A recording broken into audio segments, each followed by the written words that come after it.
Hello and welcome, and thank you for watching Connecting Hope, presented by the Hamilton County Council on Alcohol and Other Drugs. I'm Will Hampton, along with Monica Greer. Do you believe this is show 33? I can't believe it. This is what I would call my Larry Bird show, because it's 33. Good idea. That's why when I was a kid, and I still do it, I remember numbers based on old uniforms. Yeah. My son graduated from Indiana State, so he's a huge Larry Bird fan. Well, Connecting Hope this week, we're going to hear, of all people, Jim Ginder again.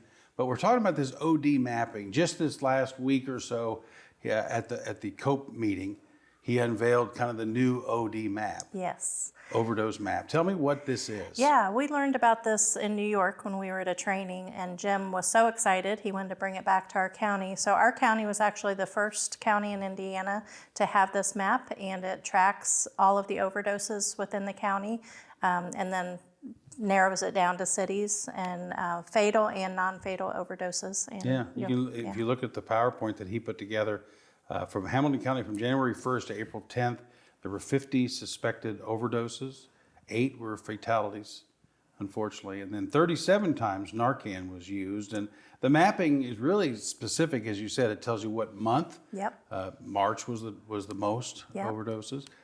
Even what time of day the overdoses are happening. Yeah. So it's very informative. Yeah. And let's hear from Jim Ginder on OD mapping. If you're not familiar with OD mapping, is a program that we actually went to New York for some training in 2019 and brought it back. And we're the first county in Indiana to have that program. And what it is I work very closely with our law enforcement, our EMS, our coroner's office. What happens is if there's a fatality or an overdose, they send me the address, the age of the individual, and possibly what that drug was that they overdosed on. Or if it's the coroner, I'll get a hold of their toxicology reports, so we'll be able to see what drug they unfortunately overdosed and died on, and if Narcan was given.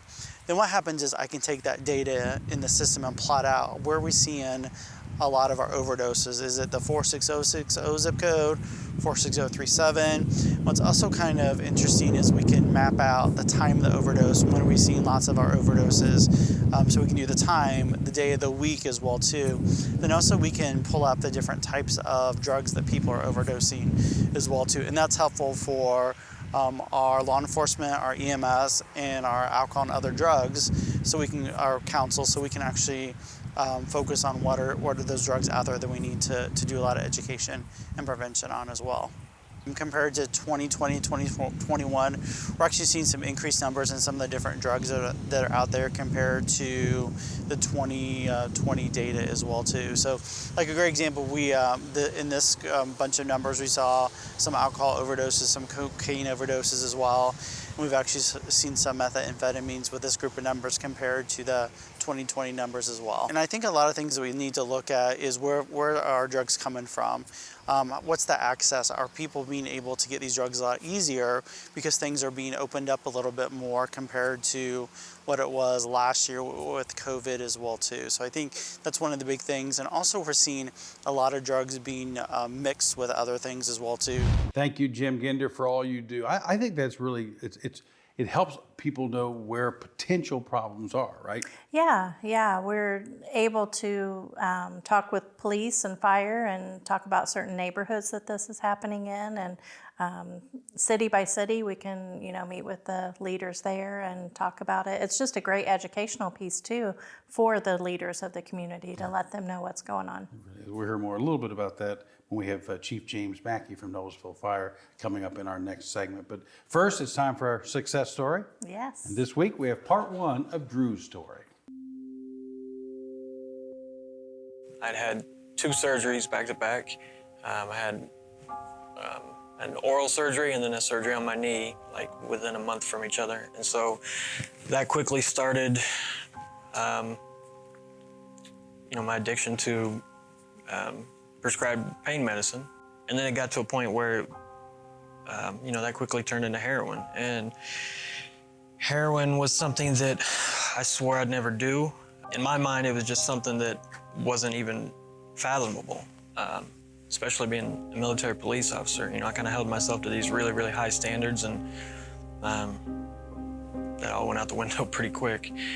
I got to a point where I was the exact opposite of what I ever dreamed I would be. I was hurting everybody that was around me. I would steal, I would lie, I would manipulate, and it would, it was not only obviously destroying my life, it was destroying, the lives of everybody who loved and cared about me.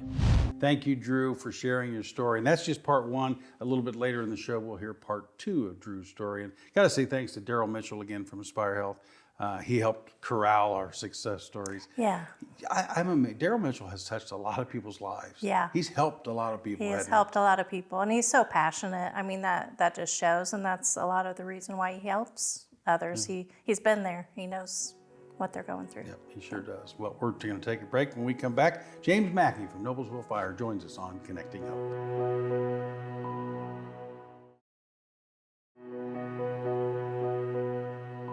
And welcome back to Connecting Hope Will Hampton with Monica Greer, and we have a special guest from the Noblesville Fire Department, Chief James Mackey. Good to have you aboard. Yes, thank you. I'm really excited to be here. Yeah, first off, as a Noblesville City Councilman, I'm proud of all the work that you guys do. Thank you for your service for our city of Noblesville and really beyond, because yes, sometimes things go outside, but we really appreciate what you do. Thank you. Absolutely. Thank you. Yeah, lot going on in our world right now. We have a lot of construction. Yeah. How does that affect your life? It does make things interesting. We obviously can't always get to where we're used to going using our normal routes, so we do have to make adjustments, and there are some challenges in that. So. Yeah. Well, I know that we work very closely on a lot of different boards, and I'm very gracious that we are able to do that, and I appreciate all of your support on all of the projects that we're doing. So we had Ben Luger with Noble Act on a few shows back, and he told us about Noble Act, and just tell us how you work with Ben and Noble Act and how that works together with what you're doing. Yes, absolutely. As you know, Noble Act was implemented last year, and the emphasis with that program was really on mental health, kind of a mental health initiative, so that we can get out in the community, we can make contact with people that have mental health issues or need help. So we work very closely with Ben on that. I have what is called community resource paramedics, and they work with Ben. They're out there on the front lines. If somebody calls 911 and there's a mental health issue or component to that, they will respond. They'll work with the police. They'll work with Ben Luger to make contact with these people and get them the resources they need. They do a lot of follow-up calls and visits and things like that too, just to check on them and check on welfare and things like that. So we've been really busy, and there's a lot going on there for sure. And so we're really lucky within the Noblesville community to have this kind of service available to us. Of course, another aspect of that is substance abuse, and that's where we see a lot of work with COPE, which has been a really great program, and we're glad to have that opportunity to incorporate that into our program. There are some other aspects of Noble Act as we look at it, because it is a cooperative effort between the Noblesville Police Department and the Noblesville Fire Department. So there is another side of this that I would love to talk about today, which concerns community paramedicine. Sure. Yeah, simply, what is community paramedicine? It sounds like we should be able to figure out what that is, but what is it? Yeah, a lot of people hear that term like, what is that? So in the traditional sense of EMS or emergency medical services, if you think, you call 911 and you have an ambulance and a fire engine that respond to your residence, and they take care of your emergency. And that is a large part of what we do. That's what we're here for. But what we know in public safety is that not everybody that calls 911 has an emergency. There's a lot of other issues that come into play. Sometimes there's social issues or a lack of knowledge of how to find the resources that you need. For an example, somebody might call 911 because they need a medication refill.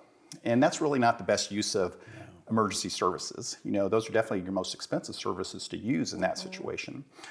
So community paramedicine has been around for a long time, and that's the kind of thing that these programs look at. How can we help people in our community that don't necessarily have an emergency, but they need some help? Yeah. So there's various things that we can do along those lines to help them. So to give you a couple of examples of what we're doing in Noblesville right now is we have what we call a fall assessment program. So let's say that you have an elderly relative that lives in the community and you're worried that they are a fall risk, or maybe they have fallen and you're concerned. You can call us and we can have one of our community resource paramedics come out and do a fall assessment.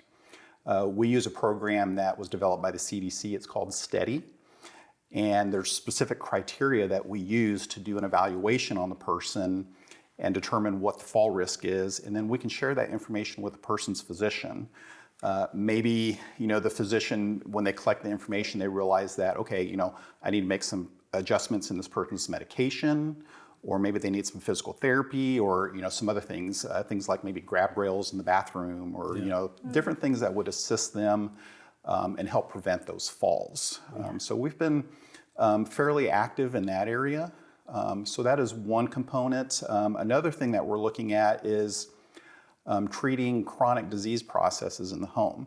Another thing is, if you think about healthcare and EMS, we almost always, actually always, transport people to an emergency room. And an emergency room is the most expensive point of access into the healthcare system. So what are some ways that we can help people to lessen the burden on the healthcare system, the expenses that they incur in those situations? And some of that is treating it in-home. And if you think of like in-home care, in-home nurses, it's similar in that respect. We work with the hospitals and their patients. We're out in the community. People know the fire department, they know EMS, and so they're pretty acceptant of us coming into their homes and helping them. Yeah. So we'll do assessments, we'll look at the medications they're taking, we will put together treatment plans, we'll communicate with their physicians on their healthcare status, and the idea is that we can keep them in their homes healthy versus them having to go back to the hospital constantly.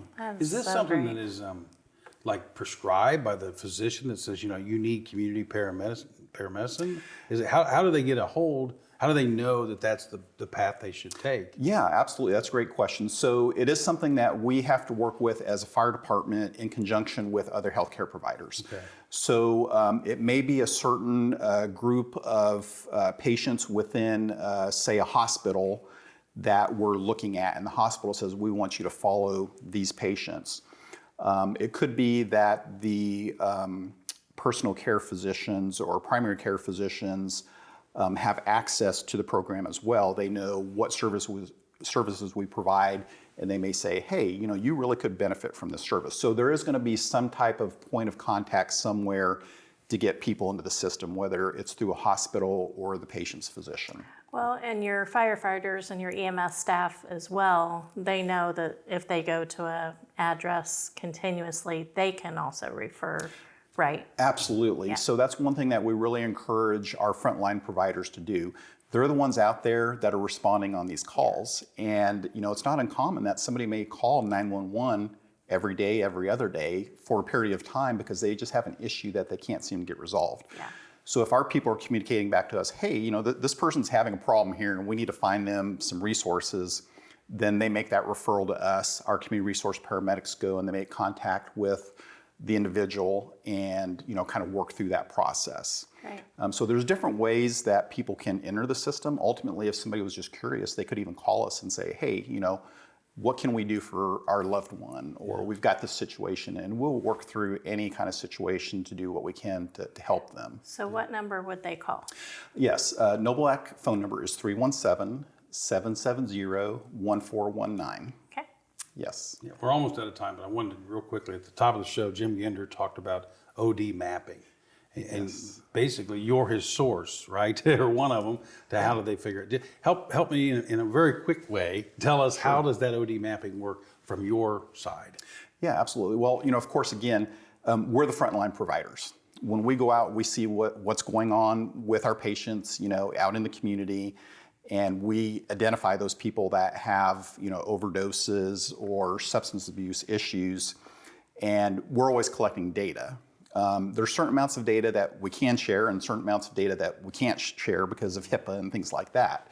But the information that we can share, we share with Jim Ginder, and he's able to take that information and put it into a program, this heat map that shows the different areas of the city or within the county of where that is occurring.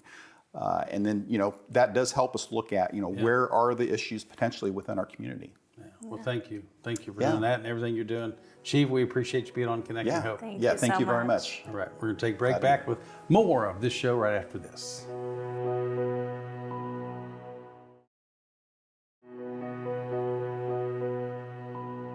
And welcome back to Connecting Hope, presented by the Hamilton County Council on Alcohol and Other Drugs. Will Hampton with Monica Greer.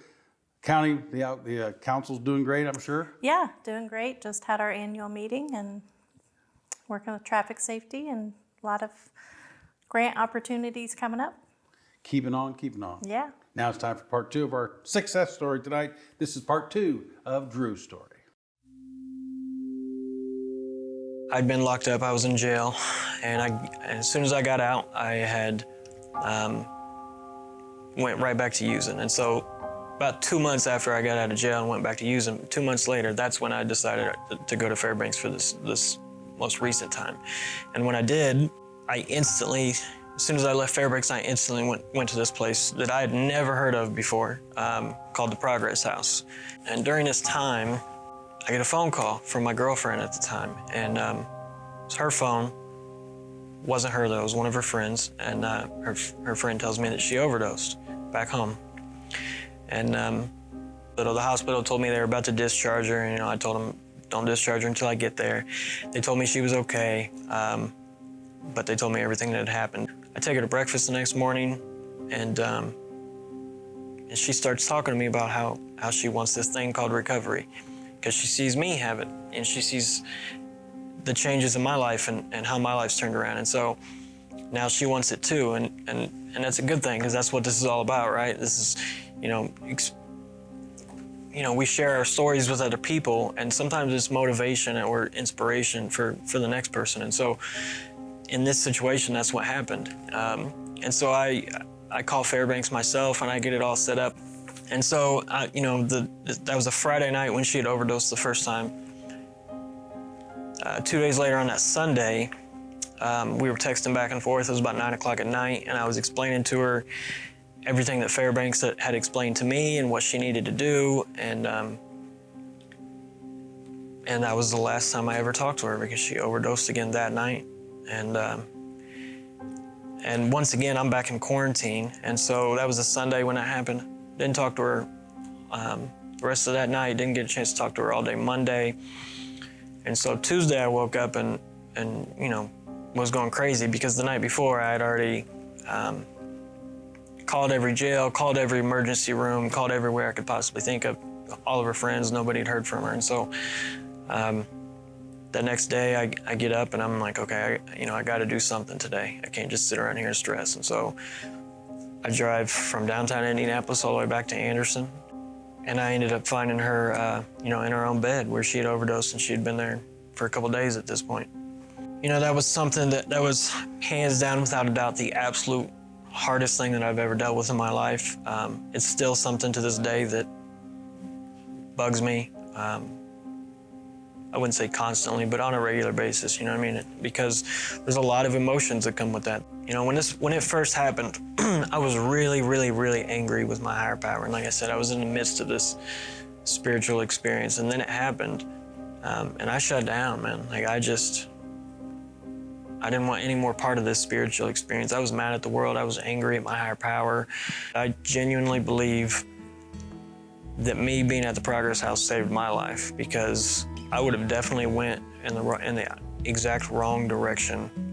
Probably went back to using had I not been there when this happened. And so, I don't really have a choice but to look at how I can be grateful for this whole situation and how it all played out. And so I have to be grateful for the fact that I was at the Progress House when this happened. I have to be grateful for the fact that I was surrounded by the people that I was surrounded by, because had I not been at the Progress House, had I not been surrounded by the people that I was surrounded by at the time when it happened, I definitely wouldn't be where I am today. All these years that I spent going back and forth between addiction, the dream was always to work in recovery and to try and help other people who struggle with the same thing that I struggle with. And that was something that was just a dream. Like, it wasn't something that was ever within my reach. I was never at a point where I was close enough to get to that, to have actually achieve that. Now here I am years later, and I'm fortunate enough that, now I get to work with all these same people that, in a way, like really, really saved my life, and they don't even know it. Like, they don't even know how big of an impact they played when that whole situation played out. Again, thank you so much, Drew, for sharing your story. And Monica, what I'm amazed most is the perseverance. So many times they try and then they fail. Yeah. Try again. Perseverance is the key, I think, to this Yeah. road to recovery, isn't it? Yeah. Yeah, and the relationships that they're building, I think that the accountability there. So, yeah, very impressive. Yeah. Connecting Hope, and they connect and they get on the road and they keep going. That's Yeah. great. All right. We're going to take a break. Back to close this edition of Connecting Hope after this.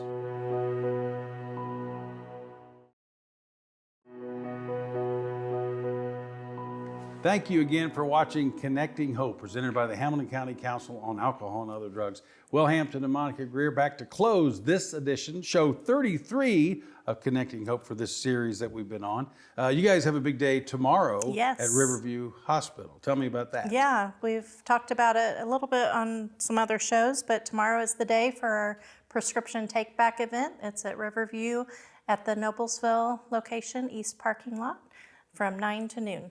So if they're on what some people call 32, others call 3238, others call Connor Street, Yep. right there in front of Right what ac- used to be the old Callow lot, right? Yeah, right across from the The park. Wendy's and the park. Yeah. Yeah, Noblesville Commons. And Yeah. that starts at what time? 9 a.m. So 9 a.m. to about noon. People Yeah. just drive by.